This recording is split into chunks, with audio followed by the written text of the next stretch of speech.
I'm Danny, and this is the Scream Princess podcast. Welcome to the Scream Princess podcast, and I'm here today with writer and director of Crime Trilogy. So it's a Giallo, Italian Giallo-inspired crime trilogy, Sudden Fury, A Day of Violence, and Beyond Fury. Darren Ward. How are you, Darren? Good evening, Danny. Yeah, thank you for having me on the podcast. So Thank you excited to be for here coming tonight on. to talk through the movies with you. Yeah, Yeah. absolutely. Yeah, I mean, we finally got here because I think I was going to have you on before, and then I can't remember what happened the first time. Did I forget? I possibly No, I had to go up to Leeds. The You had to daughters go moved to Leeds, and then to uni. the next time my partner's kids wanted to do an adventure club day, so I had to. That's it. That's Yeah, it. Yeah. I think we went to where did we go? Seat Indelible Hall and like climb trees and stuff. So yeah, it was a bit different to a horror podcast, but there you go. Very good. Nice. No, well, it's But nice to get have a break and just mooch about sometimes. It's not all about horror. It's not all about movies, is it? Sometimes no, no, I've you got to have some actually had the light. laziest day today, and so I only Yeah. got I had like comfy clothes on, and so I only got ready about half an hour ago. And then my partner just said, "Oh, you look a little bit like Chucky," and I was like, "Oh, yeah, I realized that maybe I do." Whoops. But yeah, we've had a really lazy day of just watching episodes of Stranger Things before the new season starts. Oh yeah, yeah. My youngest is excited for that, so I think we're going to be sitting down watching that with us. It's the 27th, isn't it? I'm Is not it sure, but I 27th? know they're doing it like they did with Wednesday. They're releasing half of it and then they're releasing the other half next month. So you Ah, don't get the full season because I like a binge watch. Like I like to sit for yeah. a couple of days and do nothing else, but you don't get I've to. noticed quite a few shows now are kind of eking it out. It's like episode, once a Mm, week, going back to how it used to be. I know. Can you imagine watching TV like that now, though? Like having to wait for the next week. Like I remember being a teenager and watching Buffy and like wanting the week to go really quickly just so that I could get to that next episode. I'm exactly the same now with Slow Horses. They one episode a week. And there's only Oh, 6 episodes, and you just want to, I you haven't just been want to see it watching all that in one one. go because you're just used to binge watching now. So Yeah. going back to being told, oh, you've got to wait. It's good in a way, but it It also, is good. And I think you're probably more productive because I will find myself saying, oh, just one more episode, just one more yeah, episode, yeah, when I've got yeah, things to do. And before I know it, I've just sacked my to-do list and I've decided I'm having yeah. a TV day and I'm And, going to and have you that. sat there from like 8 at night till midnight, and Yeah. you still want Yeah. more, but you got to get I'm up not and that work. good at night. Like I very much will fall asleep as soon as it's dark and I'm comfortable. That's it. So I do have a cutoff, but I just mean during the day, I'll end up not doing my work because I'm Okay, watching stuff. I'm watching stuff. which Where is did I fair last enough. see you? I think it was it Romford? I believe it was.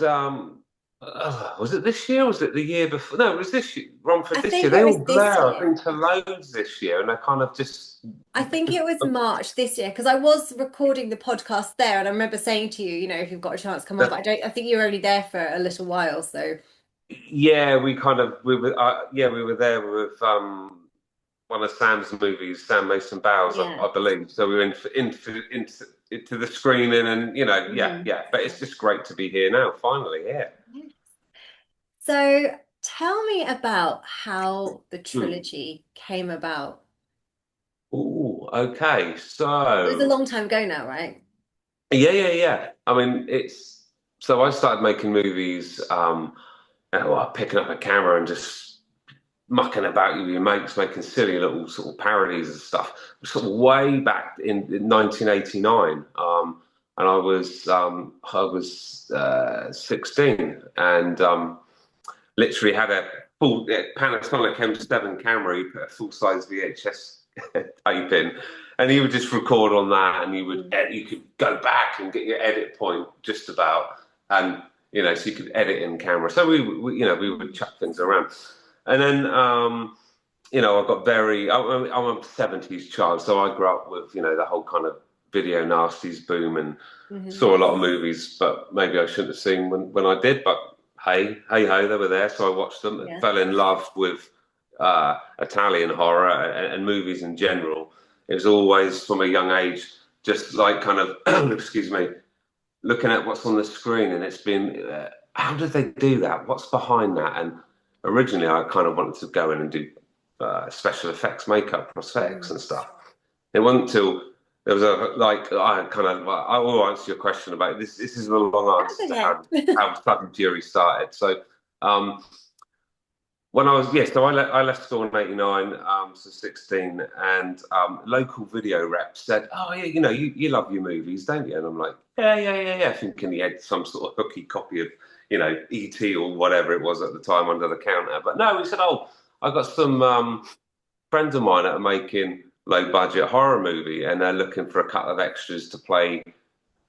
Zombies and someone to have their neck bitten out by a zombie. So I'm like, oh yeah, definitely. So cut long story short, met these guys who were just on the early 20s and I was like 16, and they had already been doing their own horror movies, and then John Woo came around really in the early 90s in the UK. That's kind of like when The Killer, Bullet in the Head, Better Tomorrow, and all the sort of heroic bloodshed, as they called it, sort of hit the UK shores. And like everyone else, absolutely loved the gunplay Mm. because I was a huge fan of Sam Peckinpah anyway, and from like Wild Bunch, Pat Garrett and Billy the Kid, and all of that. And my love with doing horror and Italian horror and splatter suddenly became in my mind, well, yeah, guns can come into this. Why not? So I Mm. can have guns and blood and splatter and explosions. And the group of friends that I sort of got involved with who were making movies.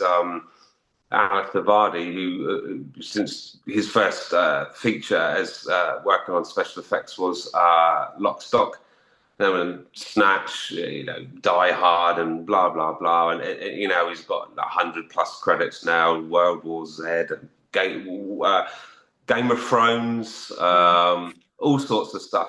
So he was always going right back before he broke into the industry. He was like trying out, oh, no, I wonder how we do a bit of black powder and a bit of this, and we do this sort of explosion. And, we go on to like gangsters and, who didn't want to be a gangster. So we're sort of like 16-year-olds and like 20-year-olds running around trying to be hard with shades on and guns. And we were practicing blood hits and squibs. And so I was getting involved of doing, body hits and bullet hits, at 16. So I did a couple of short horror movies in the late 80s, early 90s, which was shot on VHS, Peora Il Diavolo, Blue Fear, and then I did Bit of Vengeance, which is a short movie that kind of preludes to Sudden Fury because at the time, up in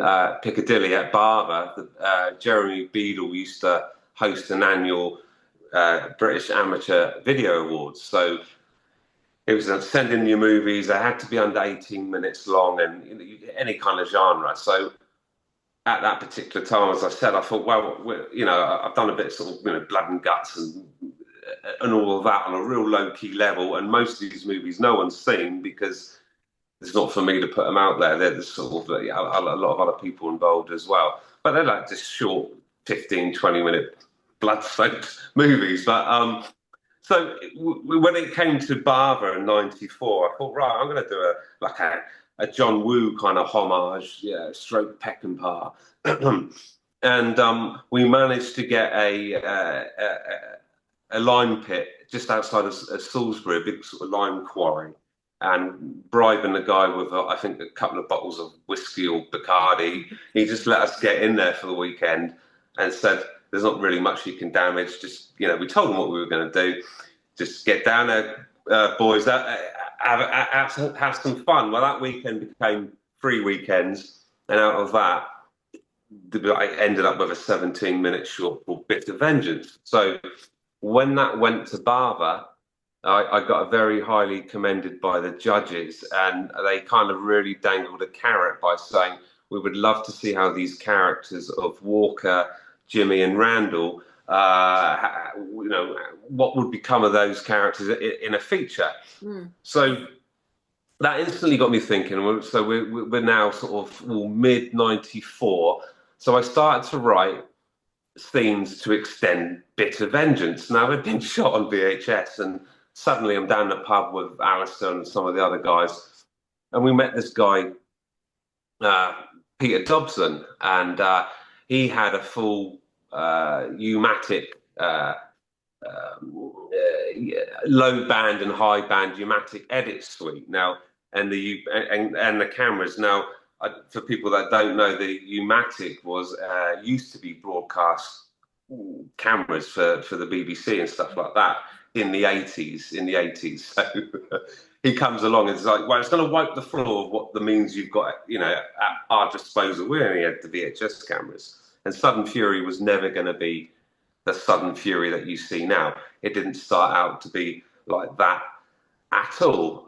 It started out to be, well, let's add another hour to Bit of Vengeance, and let's go back and do a prelude and introduce the characters and da da da da da. But when we started to shoot those sequences, it was clear that when you edited them together with the VHS stuff, it was, even though U-matic now looks ghastly, at the time, and we're going back, 1994, early 94, 95, it looked awful. Compared to the VHS looked awful. So it's like, right, let's scrub that. Let's reshoot everything we had in Bit of Vengeance, and that film just became Sudden Fury. And Pete, who was much older than us, he was like, at that point for Sudden Fury, we started shooting in April '95. So I was 22 when we started shooting Sudden Fury. And we shot between April '95 and August '97. And literally that movie was like, there's so many people to thank on that you never see. You just see like who's in it, who produced it, who wrote it, who directed it. The people, there's hundreds of people behind the movies that people don't get to see. Now those people, we're all like early 20s, weren't tied down, were married life, didn't have kids, just the time was ours outside of work. So everyone just basically gave me their life and soul. And I guess this is quite familiar to you, Danny, with working with me on Beyond Fury. But that's another story. But with Sudden Fury, we didn't have a budget, as with all my movies, really. You kind of start off, you're just aching to make a movie, and you see him, going back to the early 90s and with Sudden Fury. There wasn't the independent scene that there is now, and it was quite difficult to see other independent movies because there wasn't really the internet. There was none of that. Yeah, it was through the back of other fanzines, like in the flesh. And, yeah, because you wouldn't hear about stuff, would you? You'd only be able to see what was in the video shop, and they would have all the, the big budget titles. Exactly. So I started to sell Peora and Blue Fear. I had covers made up, and I just crash edited, copies. And I had adverts in the back of Cold Sweat, Media Publications, Trevor Barley, Delirium, and other fanzines like that, and some of the Harvey Fenton publications as well. And people would just order them from me, then send me the days before email. I'd get letters back from people saying how much they liked it or they didn't like it and how I could do better. Oh, this is great. I've still got those letters, actually. I've still got a pile of them from going back to the early 90s. I've just kind of kept everything. But anyway, going back to Sudden Fury. So basically, I just knew, right, Al said, I've got shed loads of explosives. I've got like 200 squibs just laying around. Don't worry about any of that. I'm not going to charge you for any of the pyros. Just write the stuff, and we're just, we'll throw everything we can at it. Everything we can. We begged, borrowed, and stealed. And my motto for Sudden Fury, well, all my movies previous and still today, is don't ask, don't get. What's the harm in asking someone? I know I jump around a bit. I apologise if people watch this, but jumping decades forward to Beyond Fury, I wanted a mansion. Was I going to get a mansion? I just knocked on the door of a mansion and got a £10.5 million mansion for nothing. I only had 3 hours to shoot this little sequence I wanted to do. But you can't get a set for that. It's £10.5 million on set, on screen, for no money. So it's all about, going back to Sudden Fury. It's all about, I know I've got no money. So everything, all the money's got to be on the screen. No one got paid for that. Even when David Warbeck came on later on, he didn't want money for it. He just loved the script, loved what I showed him. A couple of the sequences we'd already shot, set pieces, the jungle sequences where Walker and his two buddies are running through this fictitious war, and there's all sorts of. And we shot that in Deepest Darkest Warminster, but yeah, we literally just blew the hell out of it because we knew someone that had 100 acres of woodland up there, and it's like, well, what do you want to do? Well, this area here, there's condemned trees, and they're going to come down anyway, so we just blew them up. That saved them a bit of work. You know, yeah, and it just, you know, and it Basically did them a spiraled from favor. there. I'm sorry. You basically did them a favor. Yeah, absolutely. He's done me a huge favour. We did him a favour. You know, that's what it's all about, isn't it? You know, a bit of, you scratch my back, I scratch yours. Especially when you're, indie. You know, it's just so hard to get things, especially now because everyone's wise to it. Everyone just wants money as soon as you mention movies. But back then, it's like, you want to make a movie? Oh, yeah, whatever. Just go and do whatever you want to do. So we did.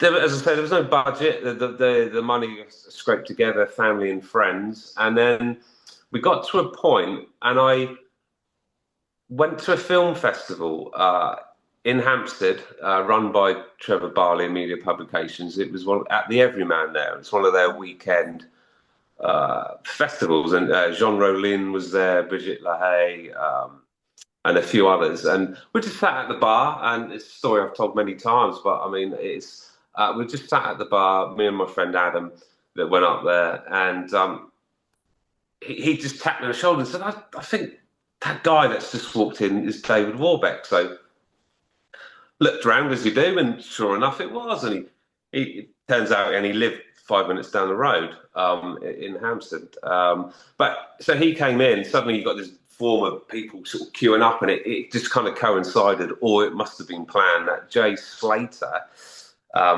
had his kind of A5 booklet on Warbeck come out, which Harvey Fenton had, through Fab Press had released. So people were getting that and getting it signed. So I said, here goes, I'm going to go up and just see if I can get him in a movie.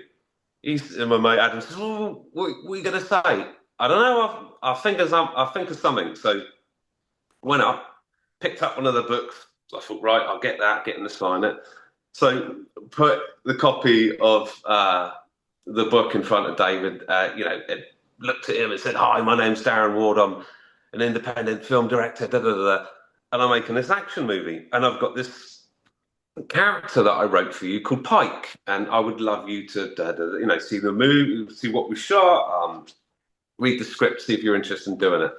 And he was really taken aback and just said, right, okay, and wrote his address down on a bit of paper and said, come up next week and, bring a couple of scenes and bring the script and we'll chat about it. So basically, little did he know, I didn't have a character of Pike written. It was just like bullshitted up on the spot. So I went back over to my Adam and went, oh my God, he said yes. I got to go up next weekend. And he's got to write a script. I've got to write these sequences, So I wrote the scenes with Pike in, and I didn't know David was ill at the time. So went back up, showed them the action sequences that we shot in Hate-Spree, and another little shootout with lots of body hits and squibs and stuff. He absolutely loved it, and just said, yeah, I'm in. So he came down over 3 occasions to do all his sequences, and he did see rough cuts of all his scenes, but he never got to see the final movie because unfortunately he passed away in the July '97, and I went to his funeral, and the next day I had to be back, and I was so hungover, back in the New Forest in Southampton to shoot the car scene with the car exploding with a man on fire. And again, that's just we put an advert out. We'd like to do a stunt scene. these guys, Dave Judge and Mark Hinkle, come down from up north. I can't remember exactly where they came from. Sorry, Dave. And he said, "Well, what do you want to do?" Well, we could blow a car up and have someone on fire. Yeah, go on then. What's that going to cost? A couple of beers? Yeah, go on then. And that's just how that film was made. It was made Mm. on goodwill, and How long everyone had did a Sudden blast. Fury take It took from 80, it start to took finish? April 95 to August 97, so about 18 months. 18 Okay, months. so that's not that long compared to Beyond Fury took. No, and that was epic. And so after that, basically, I'd also, before David had passed, I got a company, sorry, a German film magazine got in contact with me called they were called Doom Magazine. I don't believe Doom Magazine still runs, Mm. but that was like one of Germany's biggest kind of splatter magazines at the time, if you like. They kept their kind of Fangoria, I guess, Mhm. and they'd heard about the movie and they'd heard that David was involved. So I did an interview with them and gave them a load of photos of sequence. The film wasn't going to be out for another year and a bit, but they had photos of Warbeck on set and other bits and pieces. And from that interview, I then got contacted by fax machine. Remember fax Yeah. machines? One night my fax machine went, and I never had one. We didn't have one at home. I remember hmm, when I first started working, I used to have to sometimes send faxes. yeah. It's just crazy to think that's how it used to run. Mm. But sure enough, fax machine went off, and I had put in this interview right at the end that we were looking for money to complete the movie, to Mm. complete the final set piece, which was the whole 30-minute shootout at the end of the movie. And it literally is 30 minutes almost. So from the interview and German seeing that David was involved, we got the money to finish the movie, and the movie only cost £15,500. Mm. But at the time, it was a lot of money because it started off to be a continuation of a short Yeah. 17-minute shot on VHS, but suddenly we were on high band U-matic, and from there it just went crazy. I just was a young guy that wanted to make a movie, Mm. loved Italian splatter, loved De Palma, love Scorsese, love Peckinpah, love the heroic bloodshed coming out of John Woo and Ringo Lam and Mm. all of those stuff. And I kind of just put it in big old cauldron, gave it a stir, and Sudden Fury is what came out of that cauldron. So when it started to hit going around the world, I was completely blown away. I didn't expect for it. I just thought like my other movies, you make them on VHS and 20 of your mates watch them, and Mhm. you sell a couple of copies, to people that want to see a bit of independent stuff. But nothing more than that. But suddenly, we get flown to Germany for the premiere in Stuttgart. That was amazing. That was great. That was '98. So the first festival screening Mhm. uh, was in May 1998 in Germany. But then we played Rain Dance that year. We played Citrus. It's just from being not your film's not really going anywhere. Like I said, but suddenly you go around the world with it. It was great. And then, of course, everyone was comparing it to young Roberto Rodriguez, and it got compared to Peter Jackson's early stuff. It got compared to Lucio Fulci for the Gore, and obviously with Warbeck. My style was always, we've got to shoot it like an 80s Italian exploitation movie. Yeah. So that's always been there with this trilogy. That's not by chance. That's So you didn't, before you started, you didn't think I want to make a trilogy. You were just kind of happy to make one film, and then the trilogy yeah, kind of came about afterwards.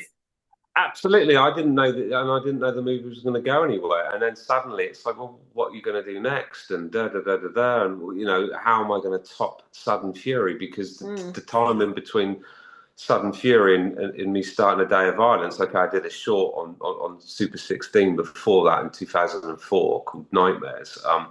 but sticking with the trilogy, it was like 2 years after we were done. I was still doing Right. festival runs with it. Mhm. I hadn't written anything. I started to write. I thought, well, Walker can be like a franchise. It can be like a Bond character. I can put him Was it in Nick? any genre. He was in Sudden Fury. Yeah. Okay, Walker so you is had the main right. character, played by Hmm. Nick Rendell, who Hmm. plays the main lead. We did 6 movies together, Right. but he plays the main lead of Walker and Beyond Fury and Sudden Fury, and he plays Hmm. Mitchell in A Day of Violence, which is the middle of the trilogy, and it's a Yeah. trilogy by genre and kind of content. You got the sequel, the first and last one, but the middle one is kind of sat there because it sits in that same dank environment, with the bad guys, and it's all gritty and it's nasty. It's nasty people doing nasty Oh. things to other, So there's no. It's hard to say they've got protagonists, but but then I kind of like the anti-hero protagonist. I mean, I guess without going too deep with that, but no, and then with A Day of Violence, it was my daughter Ella was born in 2006, and I started to write this revenge movie. It wasn't going to be I wanted to do Beyond Fury straight away, but I Mm. knew Nick was too young for it. We weren't going to get the money off the back of Sudden Fury, and still Mhm. being in I was still in my 20s at that point. It's like every decade I made a feature. Mhm. Sudden Fury, I was 23 to 25. Day of Violence is similar, 35 to 30 something, and then Beyond Fury, I was in my early 40s to mid 40s on that one. So I just thought I've got to write something else. And let's write something that's easy, that's universal, Mhm. and a revenge movie. Okay, action, sex, drugs, rock and roll, whatever, the violence. It's a universal language. So I was trying to make movies that are kind of a six pack and a curry movie. Dub them in any language, you get the story. It's the Mhm. imagery, it's the visuals, it's the guest appearances. And they are very visual. I mean, you're all practical effects. Yeah, I hate CG. I'm a 70s child. I grew up with, say the video nasties and all the Yeah. 80s and 90s horror gore boom. It's Mhm. practical. It's Yeah. laziness. It looks crap. CG. Okay, and Beyond Fury, we've used some CG, but it's to improve stuff. It's like putting a full moon in with, get it with Yeah. clouds parting. Mhm. It's not a whole scene. There's gore. No, the gore is practical. You can't sell it unless it's practical. Mm. I'm not happy I with that. think I mean, viewers, I mean, horror fans and fans, it's not necessarily horror, is it? It's a crime.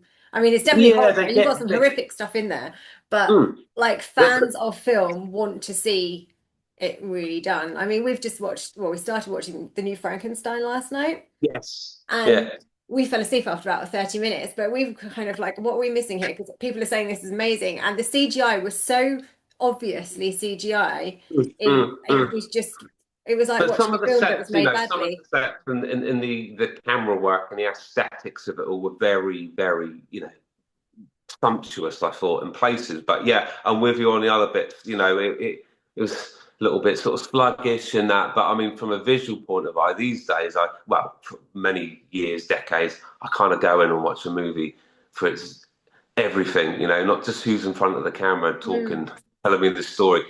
It's the visual, the compositions. yeah, I I grew up loving uh, Italian westerns, spaghetti westerns. I'm a yeah, huge Sergio Leone fan, so I was made up when I got to work with Warbeck because not only had he worked with Sergio Leone and Lucio Fulci and Antonio Margheriti, and the list goes on. Those guys just bring it to the page. You just say it was another level, especially when we were in Sudden Fury and when we just no one was actors, and mm, and Dave comes along and he just steals it, and rightly so. He's absolutely brilliant. And that's when eventually, A Day of Violence, we started to make that movie. I knew I wanted to work with another actor or actress that I'd grown up watching in those classic Italian, mm, 80s heyday. So We'd started to shoot A Day of Violence. Like we just started to shoot what we called a test weekend, and we shot all the kind of sequences of Nick, who plays Mitchell, and it running around Southampton, jogging. But we got up like 5 in the morning, so we could get the city empty, kind of like a 28 days later thing. So we could just get him jogging here and there about because we knew there was going to be a narration Mm. over the top without getting people in the way and gawping at the camera and stuff. Um, so at the time, Facebook wasn't really a big thing. It was MySpace, and I stumbled across Giovanni Lombardo Radici's MySpace I'm glad you page. said his name because I was going to have to pronounce it later. Aha! Or we can just call him Johnny because he preferred to be called Johnny. Yeah. So yeah. Yeah, good old Johnny. Lovely guy, and also with Dave. I mean, the short 18 months that I knew Warbeck. Oh God, the parties, the people I met. It was just amazing for someone from Southampton that grew up watching Italian horror and Mhm. action movies, and suddenly he's made a movie that what people wanted to see. It was like very, very bizarre. And the weird thing is, 29 years later, let's say 30 years later, that movie's getting re-released still. It's coming out in countries Yeah. it's never been out You've got in Treasured before. Films releasing the trilogy, am I right? Oh, yeah, we can go everywhere tonight. I can talk for hours. But yeah, Treasured Films, Graham Lloyd, Tom Lee Rutter, UK, both Mhm. lovely Tom was one of my boutique first label. few guests on the show. Yeah, they're releasing it. It's called Yeah. Gialli, Guns and Gore, the brutal Is films there of going to be a Darren Ward. party? Are they going to do a party?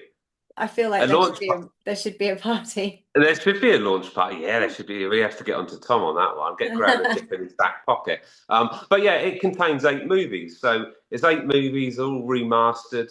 So it has Paolo Il Diavolo and Blue Fear, and now you could only get them in Germany. They were released in Germany on VHS in 1997. Outside of that, the 20, 30 people that bought them off me out the back of magazines, and I know they're on like torrent sites now anyway Mhm. because people upload them.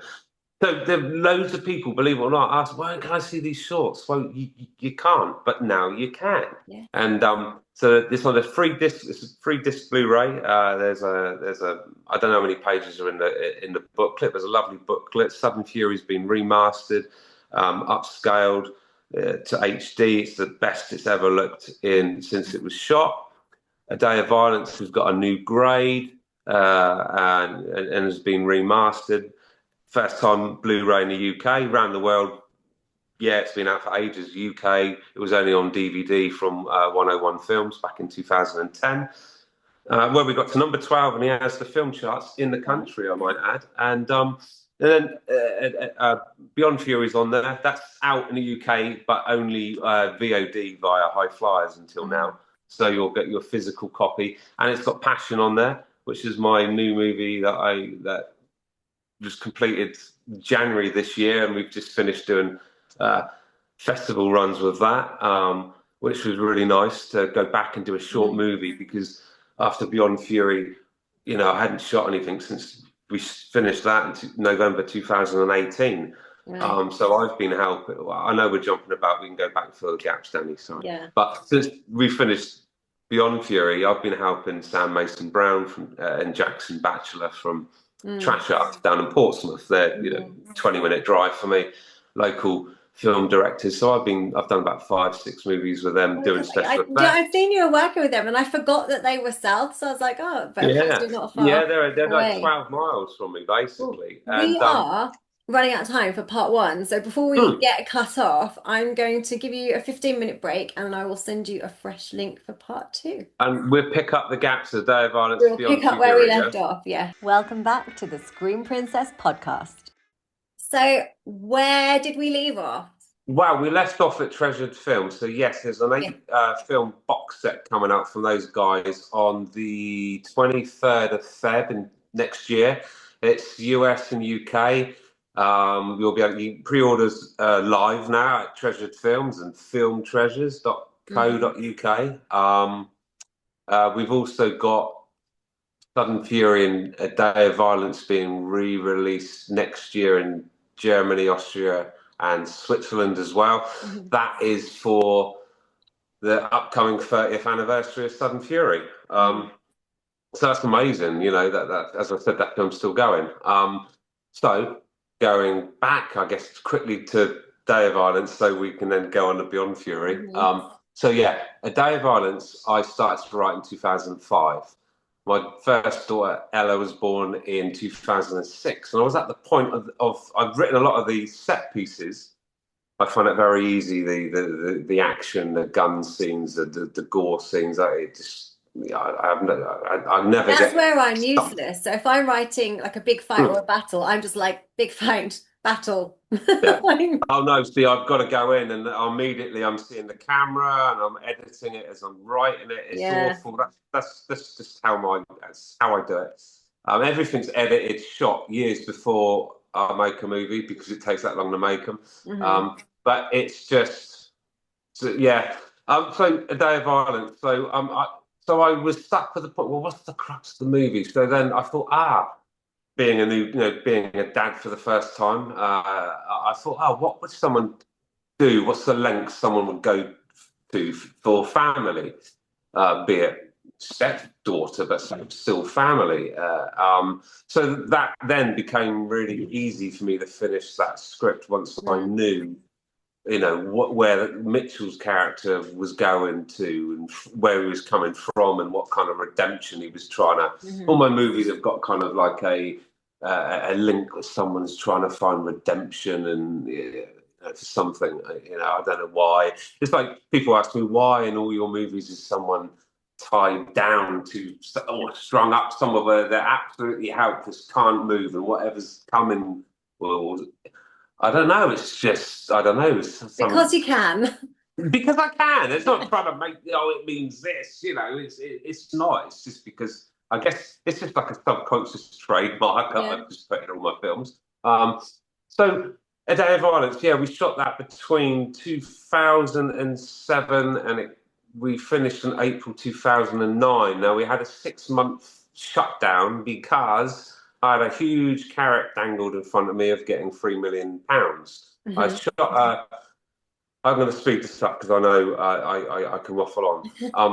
I We shot a test weekend where we shot a lot of footage of Nick, as I mentioned, jogging around and Hmm. blah blah blah blah. Now the script somehow got to someone up in the East End in London, and then I started getting some phone calls from some actors, or some characters, I should say, in some cases, going, "Oh, you're doing this gangster movie, and yeah, I'd love a piece of this and all of that." And I had a few people phone me, "Oh yeah, I used to, know so and so, ran with the craze and all." It was very interesting, and eventually the script. I had an actress come down to do a test screening, and we cast her. I immediately cast her for the role of Susie, Helena Martin is her name. And I said, "Oh, where are you down? Do you mind if you might as well just cast your teeth while we're here?" Because she has her teeth chiseled out at a particular point in the movie. So, well, she's got a mouthful of alginate and that, and she's just like looking through some other bits of the script. And afterwards, she says, "I've got someone in mind that would be really good to play Chisel. Do you mind if I pass the script on?" So, yeah, yeah, by all means. So it got to a guy called Christopher Fosh, who played. I know, Chris. Yeah, yeah, yeah. He played. We'd done a few bits and background of. I think it Yeah. was a couple of love movies and bits and pieces. And a great guy, played Chisel so well. And of course, do you mind if and at that point, I'm going, well, these I'm getting some great faces, some great authentic sort of people coming in on it. So Mm. then we got Peter Rennick that had done. Went on to do odd bits in a few Jason Statham movies and was in Football Factory and other bits. Um, uh, but the story why we shut down is that suddenly it got to Danny Dyer and Tamer Hassan's agent. Hmm. Now, whether you want to, you need to cut out, just pause a second, I can come back in with that. Whether you need to cut any of this out later, I don't know. I'm just Fine. going to run it, but it's up to you. I don't know what these characters feel now, but anyway, I've got to be careful. But anyway, let's start again.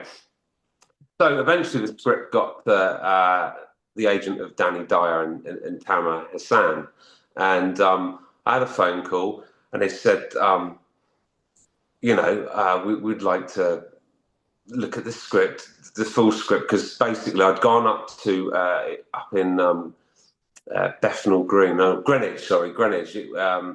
Chris Foshan said, "Come on up to this celebrities versus caddies football match. Danny's going to be there, and Tama's going to be there, and a few other people, Roland Moonican, and a few other guys from, I guess I said Nick Love movies, but the business and stuff, and Jeff Bell, and anyway, so go up, and I give Tama the script, and he said, "All right, what's in it for me?" So we talked that, and he said, "Oh, I'll get back to you." So that went. So off he went to play the football match.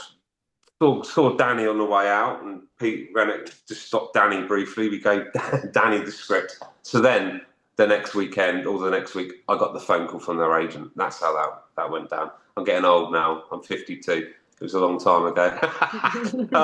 So anyway, so I'm getting phone calls, and they said, "How much have you shot?" I said, "Not much." They said, "Can you shut the production down?" Well, I think we're going to try and get £3 million for it. So we did, and we had started in the July 2007, and we didn't pick up again until like November.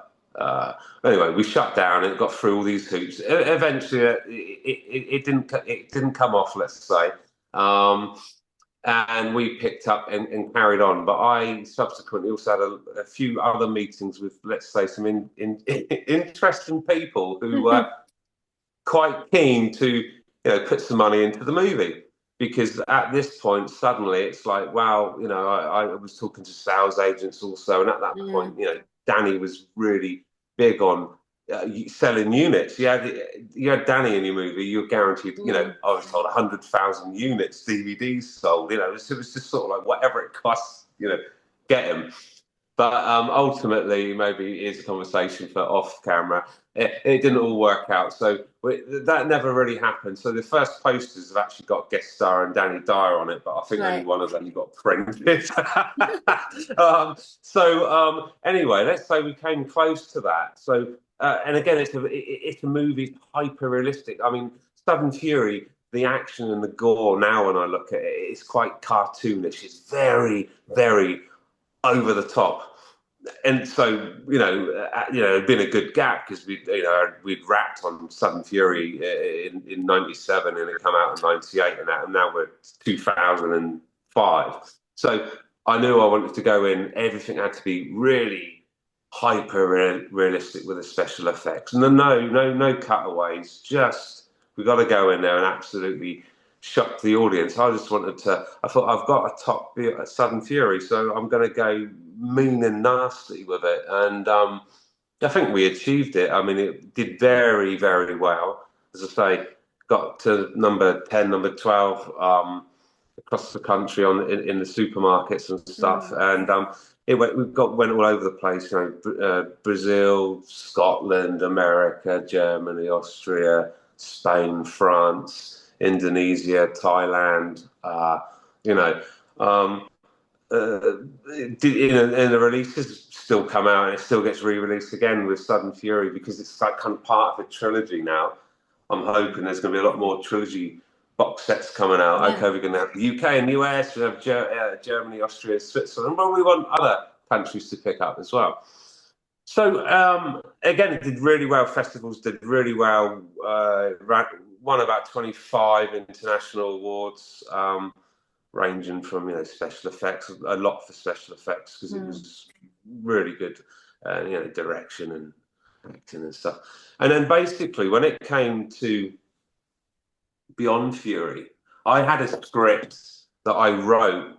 Like 2 years after 2000, I had a Beyond Fury script, and it's a hybrid because half of that original script that I wrote is in the movie as you see it.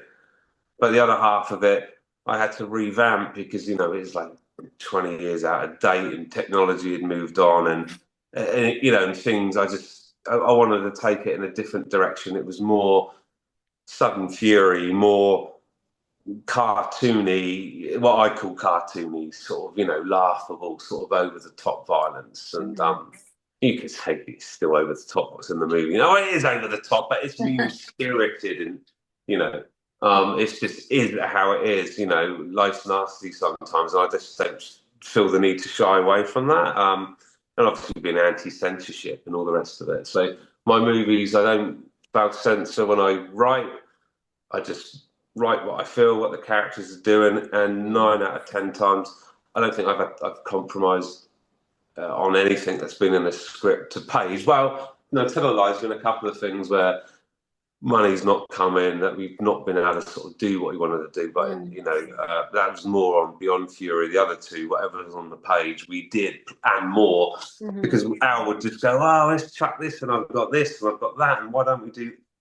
Let's just do it." I'm never going to say no to more, to more mayhem. Yeah. So Beyond Fury, I knew I had to. By this point, I knew, obviously, because I always wanted to do Beyond Fury, and I'd slipped something in the middle. It was going to become a trilogy. So then it's you start talking about it's going to be my crime trilogy. So it kind of then got labelled as, oh, it's going to be a trilogy from them, which it was, but originally it never was. Um, so and with every movie, there's no point treading water. Okay, your budgets are your budgets, and to a certain degree, depending on what resources you've got, if you've got wealthy parents or someone that can, give you pots of money, is great. Go out those movies is great, but I've never had. It's like beg, borrow, steal, and I kind of felt, after the success of the first two movies, and especially with Day of Violence doing so well, I thought it'd be a lot easier to get the money to make that third movie. And of course, I want it to be the biggest, boldest movie that I'd made to date. Its canvas from day one was always going to be big, and to me, my DOP, John Raggett, who wow. I said to him, it's my Once Upon a Time in America. Do you know what I mean? My love for Leone, for me, out of my movies, I wanted it to be the biggest thing. So more characters, more locations, a lot more sort of going in with the characters rather than just bang, bang, bang, bang, bang, which is great when you're making a 90-minute action movie, because that's kind of what you wanted. With Beyond Fury, I just wanted everything to breathe a little bit more, and I wanted to, and sorry, just briefly going back, The Day of Violence was shot on a Sony Z1, so it was 1080p, so not even 1080 HD, but it's 1080i. So when with Beyond Fury, by then John had got a Black Magic camera, which had the capabilities of shooting in RAW, so in 2.5K RAW, and he also had a great set of Arri 70s prime lenses. So with our love for the 70s and 80s, and we really wanted to give Beyond Fury that kind of visual gloss that the other two didn't have. Due to grain on Southern Fury, it's pneumatic, and the palette for A Day of Violence was dark and moody. I wanted everything to sort of just pop on the screen.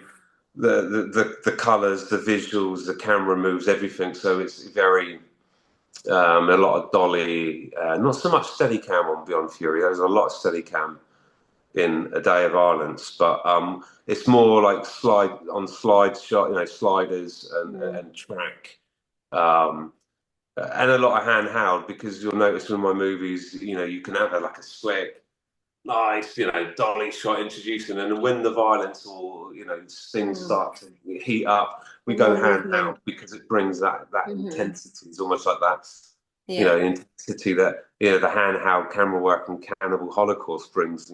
For Ruggiero Deodato, it just and especially with Fulci, if you look at Fulci's stuff, with the gore.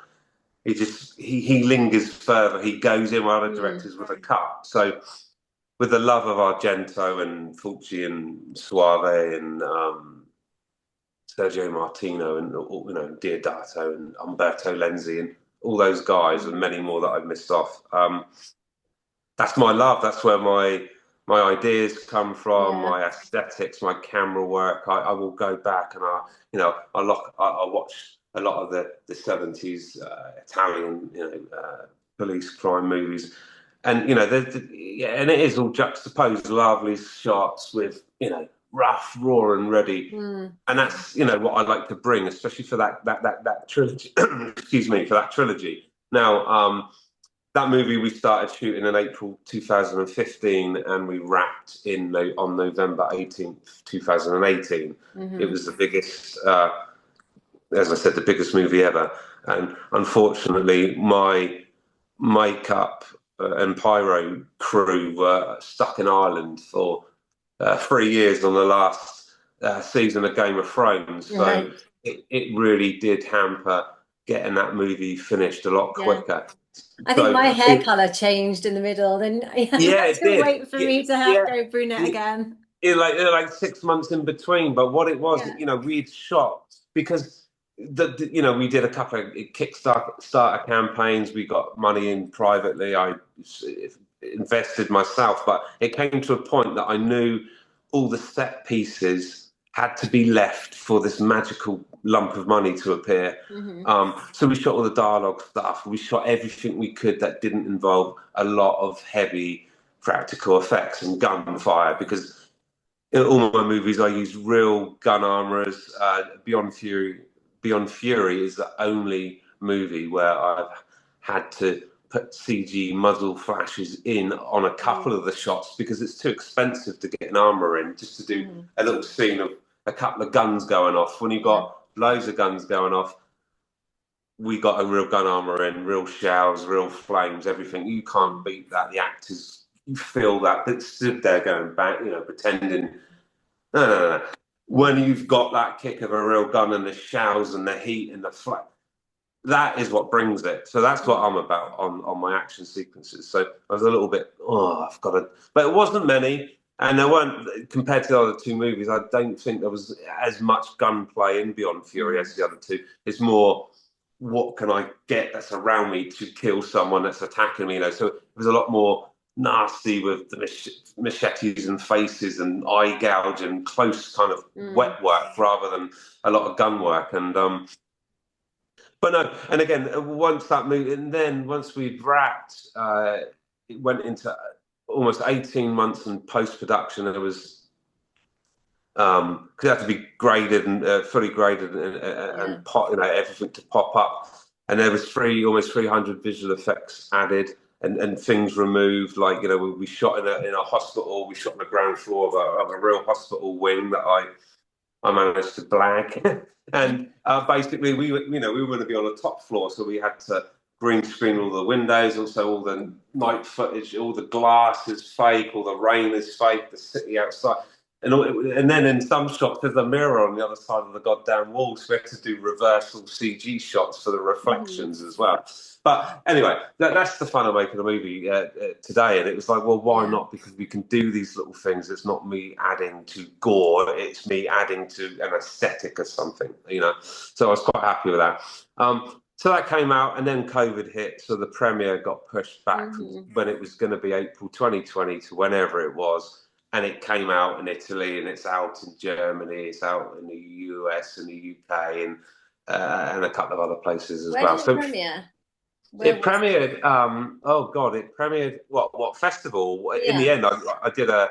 Oh, the premiere was a work print. Now, that's interesting. Yeah, because it was ready. It's meant to be done right by Hmm. whatever it was meant to be done by, and it was already lined up for two festivals, which was Weekend of Fear in Germany, where the Right. previous movie had won Golden Glib Top Audience Award feature movie, and it then subsequently got me distribution deals over there on that, which was great. So we were going back with the next movie, and I'm like, oh guys, I'm sorry, it's not ready. The post is not done. And they said, oh come on, please, please. I said, all right, but I've got to stand there and say it's a work print. There's no grade on it. It's missing all these visual effects, Hmm. little added bits. And it's like showing your baby. It'd been years, it'd taken years, and I just wanted people to see it finished, not like half done. It's like a half a painting, right? Well, anyway, So we went over, got a great reception. It got Silver Glib Best Feature Audience in that half-finished state. So I was over the moon with that. And then Spencer Hawking from Romford said, "Come on, I've seen you shown it in Germany. I've been waiting a decade for this." And I was like, "Spence, it's half done." But again, we screened it up there, and really, it was lovely that Giovanni won Best Supporting Actor award, and I got a Best Director commendation for it as well in that half-finished state. So I was feeling pretty, blessed with it. And then when it did come back of it, all singing and dancing, it did many festivals. It won 42 international awards ranging Germany, Spain, India, Germany. Oh, I've already said Germany, America, UK, some nice trophies and other. It's a pity I'm not in my office. Sorry about this poor decor, by the way. It's because the internet in my office isn't working. Normally, I've got loads of props and all sorts of things that I would have just shown you, but maybe on another one, I've got a little props cabinet with loads of stuff from all the trilogy, gory bits left over. So what am I doing now? Right, for the last couple of years, I've been trying to get my next movie off the ground. I was going low budget because it's the only way I know how. I met a producer that was all good to go for, let's say, 100,000, so more than I've had before, but still low budget. But we were good to go. Giovanni we were going to do the triple, his third movie. Obviously, Giovanni passed away a couple of years ago, so we had to sort of change a lot of the script. Anyway, at the moment, I've got a Hollywood producer, a Hollywood casting director, sorry, on board. It's gone to some big names. It's called Lottie. It's without giving too much away. It's all about a mute survivor, a female mute survivor of an early 1990s country manor home invasion. A family sort of shotgunned to death by these guys in balaclavas, and she has her throat slit and is left for dead. Credit sequence, modern day. She's however old she is, and she's completely mute because vocal cords. So it's going to be very interesting for whoever we get, because there's no dialogue. There's not a single sound, not a grunt, nothing. So everything has got to be. It's going to be the most visual movie I've ever made. Everything has got to be with the eyes and the body, and So, and the whole movie is about Lottie, and it's about.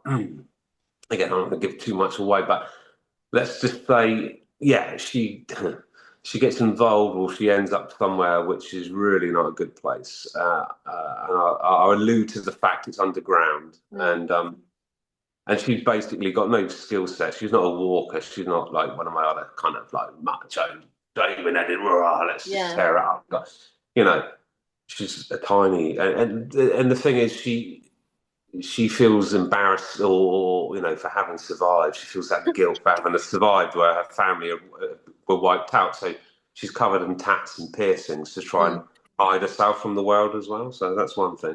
But no, it's a very violent movie. It's that, how does she get out? And there's it's great to be able to write a movie for a female lead where. In my previous movies, kind of stepping away from your like Giallo influence. Yeah, well, no. Don't. For the people listening, no. It's very much this. It's all about redemption. It's all about revenge. It's all about Lottie. It's just this time she's female, So we just get, and because she's mute, everything's going to be so visual. The camera's just going to love her. It just follows her everywhere, and she gets caught in a bad place and she has to fight her way out. There's all sorts of mayhem that goes on. That will probably be the most, if I get to make it, it will be the most violent movie that I've made to date. But your movies are pretty violent.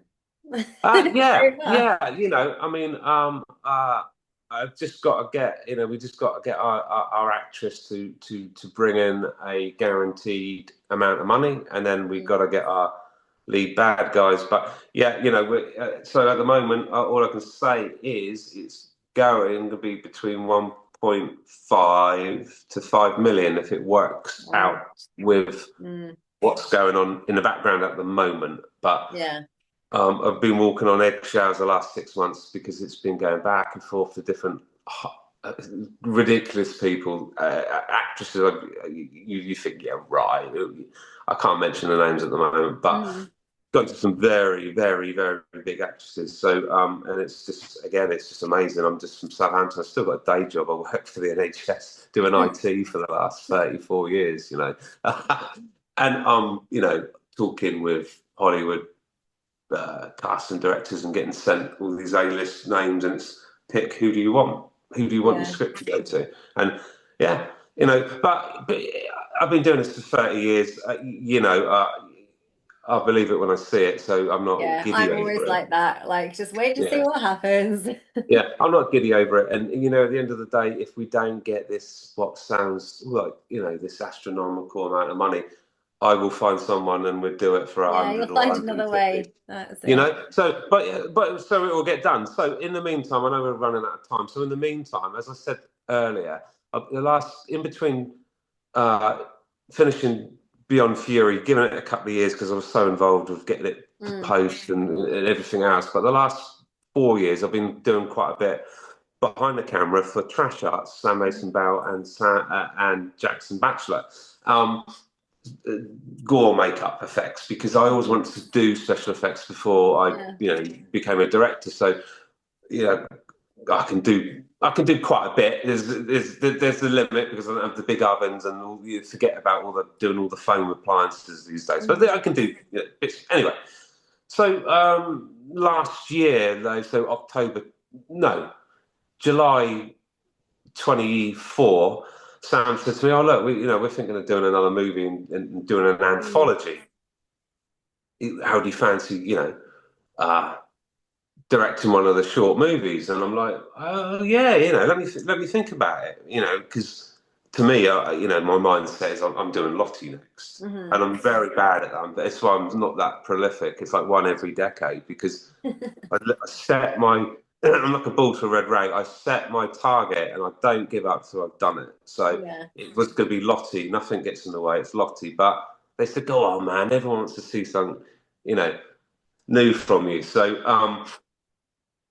basically, I dug out an old script. I said, "Well, what's the premise of the anthology?" I knew it was going to be like horror or Mm. gore. Is there? Can I do gore? Yeah, you can do gore. Okay, cool. So I had an unfinished script, feature script that I was writing again back in the mid 2000s, and for some reason I never actually finished who the killer was and how they died. But I was writing a Giallo back then, and it Mm. was called Passion. So I thought, right, there's the title, Passion, and I said, well, what's the runtime? It had to be under like it had to be under 15 minutes, so to fit in with the other movies and the running time. Because I think it was another five or another six, no, another five including mine, so six in total. And so basically, okay, so I went through this untyped up script of Passion, and there's a couple of great set pieces in it. So I don't know if you've seen the movie yet. If you haven't, I'll send you a link after this, and Mm. you can watch it. Hmm. Um, but it's great. It's a Giallo. It's a homage to the Italian Giallo. Black glove, black hat, Hmm. killer, and literally, yeah, we shot it over 4 5 days, spread like a couple of evenings and a couple of days, and pulled it in for 750 quid. Um, he shot it in 2.5K raw. Actually, shot it, sorry, in 4K. Um, It looks amazing, and yeah, it's done really well. It's played so many festivals recently. It's like we've been in UK, Romford, York, Hmm. Worcester. Played one in Wales as well, Canada. Yeah, it's getting around, but I mean, it's a short movie, so it hasn't really got the life of a oh yeah, pretty cat. So Hasn't it's really got butt the to life of screen. a feature, No one but wants to look at your butt, cat. but it's doing good though. It's doing good for a short movie. It's got my name back out there. It's got Mm. the festival circuit. It's got the buzz going again. So and now it's going to be part of Exhibition of Evil, which is what the anthology is called. And I Mm. believe that is screening for the first time at Horror on Sea next January. year on the second weekend. So Uh, I'll be up there with Sam and Jackson and the other directors, and yeah, to see what people think of it as an anthology. But yeah, yeah, I don't it's think I've great. got anything in horror on sea for the first time in over like 11 years. I haven't Wow. I've only shot one film this year, and I don't Yeah. think it's not submitted. Like he has a distribution deal, and it's just kind of like they're made for this American company. So, but I am going to be doing voiceover for the 13 Years of Horror on Sea documentary. So, if I do come down to the festival, it will be that second weekend because that's when that's screening. So, Oh, that's great because Tom will be down there. Tom Lee Rutter will be down there yeah, as well that weekend. So yeah, it'd be good yeah. to So catch up with him. I might pop by. If I can find anything else to do in London at the same time, because obviously I live a million miles away now, Yeah, of course. in the northeast, so it's like a long way to come if I How long does it take you to get down? 5 hours in the car. Oh wow! Yeah, I drove up to see my daughter who's at uni in Leeds. Yeah, it was like 4.5. That was like enough. Yeah, I mean, I Yeah, don't really mind the drive, but it's like I need to kind of be down there for work for something. yeah. I'm You gonna do can't it. just go on a jolly. Yeah, Yeah, it's yeah, like off yeah, I go to, Horror on yeah. Sea. Back in a couple of So hours. Tuck my yeah, nose. exactly, Yeah. exactly. But we are out of time almost. But before we go, I'm just going to ask you if you could make a movie with, dream cast, dead or alive, who would you have? Oh my God. Okay, I'm gonna say I'd love to do my take on a spaghetti western. So I would like to shoot with yeah, it's a real cliche, but why not? If I could have anyone, Clint Eastwood, Lee Van Cleef, Eli Wallach. Why not? Let's get the good, the bad, and the ugly back. Yeah. Make it damn. Now, Oh. I've always wanted to do a western. So rather than sit here at like 20 minutes, like a tumbleweed goes through my mind, I'm looking at a picture of them over there, Ah. and yeah, yeah, why not? I'd love to. Who wouldn't? Well, thank you so much for coming on the show. I feel like I will at some point have to bring you back for another one because you've got obviously loads more to Oh, say. there's so many stories, There's all the stories the things that go on in Cannes and getting smacked Yeah. by Jean-Claude Van Damme and all of that. There's so Oh, many stories to tell you. I'm going to bring you back then next year. Oh, we'll do a part two, Darren, and you can tell me Well, the behind the scenes stories. You told me yeah, about the yeah, films in this part. We'll do yeah. the behind the scenes, the stories, the secrets, the things you want to Absolutely. It's mention. all in my book that I need to get published. Well, thank you very much, Danny, for having me on. It's been a pleasure, and looking forward to having a drink with you then at Bar on Sea. Yes, may see you there. Okay. Take care. Let me press end. Is that all right? Yeah, thank you so much. Yeah, I just before we get cut off, it flashes up and tells me we've got 10 minutes, and then we kind of talk a little bit into it, Yeah, yeah, yeah, yeah, you know. yeah. And I have to try and end before, like, rather than cut people off. So Yeah, no, of course, of course. But no, amazing. no, it's been great to just, yeah, Yeah, have a chat. we'll catch up. But yes, You hopefully. doing well? You doing well though? You Yeah, keeping well? yeah. I mean, I'm up in the northeast, so it's much quieter. But obviously, I'm doing my like holistic stuff as well. I've got a script that I finished writing that I keep saying, I want to make this, but again, it's like I don't know where the budget's coming from. Yeah, yeah, Um, yeah. so yeah, and I've got another little idea for possibly like an anthology that I'd like to do because obviously then you don't have to do it all in one. Mm, mm, mm. So yeah, I mean it took me a while to kind of settle in because I was all over the place, like living all over the place until I kind of found a place and then it was like renovating and then it's just been Yeah, I I don't know. saw your pictures of you did sort of, all the old wood coming out or whatever and stuff Yeah, going me with in. my drill. I was using some like pneumatic thing to get the tiles Yeah, off the yeah, walls. yeah. I was like DIY Danny, but to be honest, my friend did most of the work really. Do Um you, do you miss London? it's really No, not do really. you know like there's little bits I miss.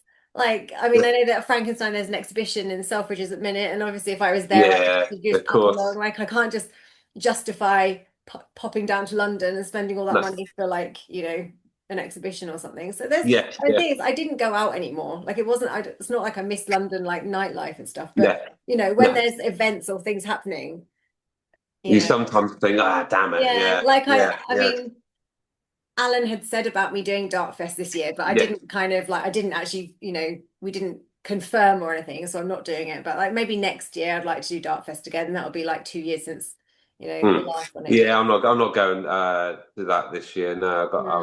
other Is it next city week clashes with or the something week else. Yeah, after? yeah. I can't Yeah. remember now. Yeah, it just clashes with something else. So, Yeah. um, It's just and like after a while, you if can get I'm a bit going sort. down, I feel like I need to book in like work and then, Mm. Well, to make it worthwhile, wouldn't it? well, Really, by the we time go. I paid for hotels and then you're paying for travel, and like I can't really park in London, so it would be more likely a train or a flight. Yeah, yeah, It's yeah, yeah, yeah. actually cheaper to get a plane than a train. Yeah, yeah, it is in some cases. Really. Yeah, no, absolutely. The Yeah, trains are flying ridiculous. from Newcastle to Heathrow is, I think, But then you if can you go book it from early York to enough, you can get the Manchester for return like for about 20 80 quid. quid, Yeah. and the train's like 100 and something. So, Crazy, crazy. yeah. All right. Anyway, Well, enjoy the rest of anyway, your evening. I'm going to go and pour a glass of Prosecco and watch some more Stranger Things.